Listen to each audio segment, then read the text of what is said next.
ฮัลโหลสบายดี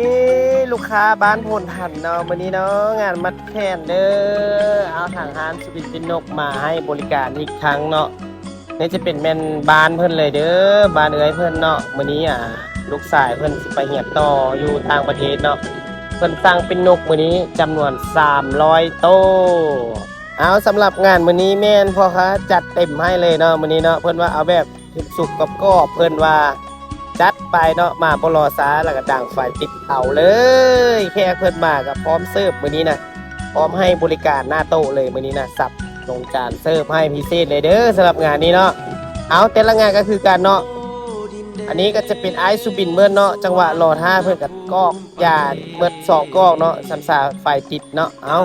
เพราะว่าอย่างไรมื้อนี้ก็เริ่มเรื่องมาแล้วนกกระทาของพวกเขาแม่น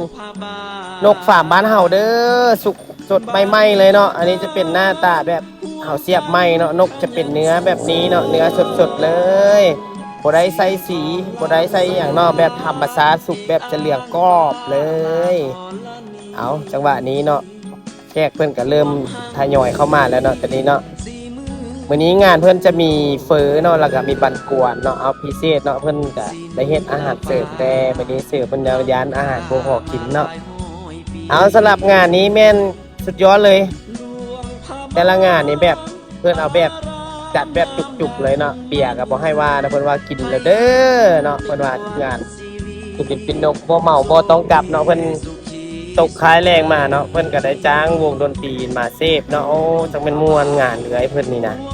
เอาเต็มที่แล้วเนาะลูกชายเพิ่นสิไปเรียนเนาะอันนี้จะเป็นหน้าตาลักษณะนกสุกเอาเนาะเอานี่ก็จะเป็นตะวินคอยข้ามรับฟ้าแล้วเปิดไฟเอาเฮ็ดมื้อนี้นะดีแต่มีไฟปินนกมื้อนี้ เอาดำกลือแล้วเพิ่นจัดงานวันเกิดพร้อมเนาะมื้อนี้เนาะโอ้จังแม่นคักเนาะครบชุดเลยทีมงานมื้อนี้เพิ่นจัดพิเศษเลยมัดแค่นแน่แล้วก็วันเกิดเนาะเอาเป่าเค้ก